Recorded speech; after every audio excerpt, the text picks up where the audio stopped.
Thanks so much for joining us tonight at 11 o'clock. I'm Jenny Runovich in for Scott. We start talking about the weather because we're going from snow to 70s all in the span of a week.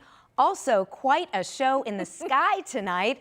So we'll get to the forecast in a moment. But Angela, we've got to talk about these northern lights. How impressive. So impressive. We've had hundreds of pictures. So thank you to all of our viewers who have taken the time to send us the pictures. We knew this was a possibility, Jenny. A G4 magnetic storm watch was issued for tomorrow. So I honestly thought we had a better chance tomorrow night. But boy, as soon as the skies cleared, we started to get pictures like this. By the way, that geomagnetic storm, pretty strong as a G4. It's considered severe because that scale is from a G1 to a G5, and it can impact power systems. But boy, this is the beauty that we get out of it. The northern lights, we've seen them into portions of Colorado and the Carolinas, but this in our backyard. Big thank you to Gary for sending us these pictures. These from Marion. I've got just a couple to share now and a few more to share in the full forecast, but we have to talk about a chilly start tomorrow morning.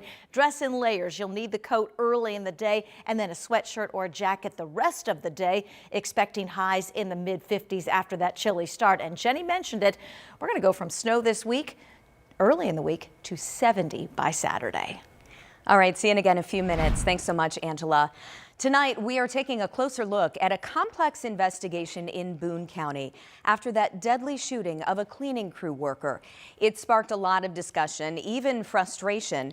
So we want to break down what happened that day, what's happening now, and the Indiana law that could determine what happens next. So last Wednesday, police say Maria Florinda Rios Perez was killed outside a Whitestown home after her cleaning crew went to the wrong address. Someone inside shot her through the closed front door. Well, now the prosecutor is deciding whether to file criminal charges against the shooter. He has to weigh the circumstances against Indiana's stand your ground law. IU professor Jody Madeira breaks down that statute for us. Must be in a place where you have a right to be. You must not have instigated or provoked the situation. You must have a reasonable fear of bodily harm or worse. And you must use force that's reasonable or proportionate to the situation. Katie Jackson-Lindsay is a legal expert for 13 News and a criminal defense attorney. She says prosecutors are studying everything closely because even the smallest detail can make a difference. It might be reasonable if that person was jiggling the handle versus if they were simply ringing the doorbell. So it could turn on just one simple fact. Now, the prosecutor said his decision on charges will be announced late this week or early next. He sent us a statement that says, in part, justice requires patience. All right, now to Washington, D.C., where House lawmakers could vote as soon as tomorrow to reopen the government. Want to give you a live look inside the Capitol tonight. Right now, the House Rules Committee is taking up the funding package. That is a necessary step before it can go to the House floor. Now, the Senate already passed a bill that would end the longest shutdown in history. The bill would extend government funding through January 30th and fund SNAP benefits through next September.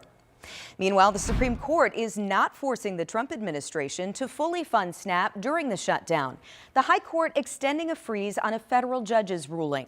That means the government doesn't have to distribute some $4 billion. The court's block is in place until midnight Thursday. Of course, the case would become moot if the shutdown ends. Now, millions of Americans rely on SNAP to provide food for themselves and their families. Here in Indiana, Hoosiers are now starting to get some of their benefits. The most anyone would get is 65% of their normal amount. Mark Lynch with Indy Hunger Network says every bit helps, but it's not enough. The only place I've ever seen it this confusing was in some of the third world settings I worked when I was a student pastor, where the government would tell us one thing and then we would get limited resources. State leaders say because of the partial funding, around 4,000 families on SNAP will not get any money until all funding is restored. Now, with hopes that the shutdown will end soon, air traffic controllers are already coming back to work. U.S. Transportation Secretary Sean Duffy stopped by O'Hare today in Chicago. He says he encouraged Congress to pass the deal as soon as possible, saying the longer the government's closed, the worse flight delays would get. But even when the shutdown ends, he says there's still work to do. Long after you all finish covering the shutdown, we are going to be stuck dealing with this problem where we're about 2,000 controllers short, trying to make up that difference. We're going to do it. We're going to work on it, but that has been a problem of the shutdown. Now, we just checked FlightAware. That's the website that tracks flight cancellations and delays. 6 flights out of Indy, it shows, were canceled today, or about 1%. There were 18 delays at Indy International.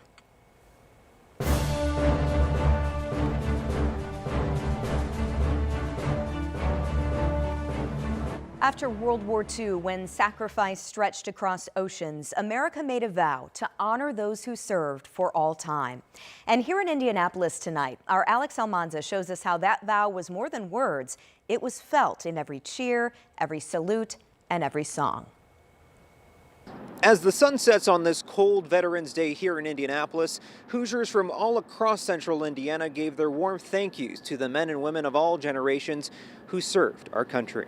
Oh, say, can you see by the dawn's early light? It's a yearly November 11th tradition. Many people get the day off work, but for millions of people across the country, it's more than a holiday. I think it's a reflection of time, right? This country is peace, right? That's what the veteran represents. That peace earned by veterans who gave it all. Some were lucky enough to give their all and still come home. Others never did. There are people who have fought for those freedoms and liberties that we have, so they don't come free. And on Tuesday, their sacrifice was repaid. From breakfast ceremonies to wreath presentations, the thank you came from even the youngest patriots. It gives a sigh of relief that there is a hope for our country and that the youth is doing well. A veteran is a special kind of person, one who our country can always be proud of. The celebration of Veterans Day is really up to the people. It's the people's rights that are being protected. It's our values that veterans defend. It's our freedom they fight for, and we are the citizens of America just as they are. As the day came to a close,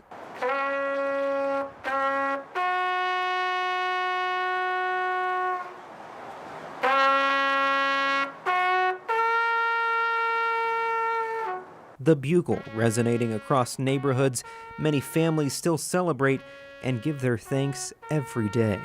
I just feel like we're so lucky to be American citizens. We're so lucky to be in this country and have the freedoms that we have, and we should really display our gratitude every day for the men and women who keep us safe and protect those rights. In Indianapolis on this Veterans Day, Alex Almanza, 13 News. Certainly an emotional day of gratitude. You know, here at 13 News, we also want to take time to thank everyone who served and is serving our country. And tonight, we're recognizing Lieutenant Colonel Jerry B. Anderson. Anderson retired from the U.S. Air Force after serving more than 22 years. He was a pilot and an instructor pilot of the famous B-58 Hustler. He set numerous world speed records. Anderson served in Vietnam and in Thailand, as well as several bases in the U.S. He is 90 years old and he currently lives in Carmel. We also want to thank B. Johnson. Johnson served in the Army from 1983 to 1993. Thank you for your service and all veterans for serving our country. Want to let you know, streaming right now on WTHR+, we are looking back at our stories over the years of Hoosier veterans and Hoosiers honoring those who serve. You can download the free app right now on Roku, Amazon Fire TV, or Apple TV.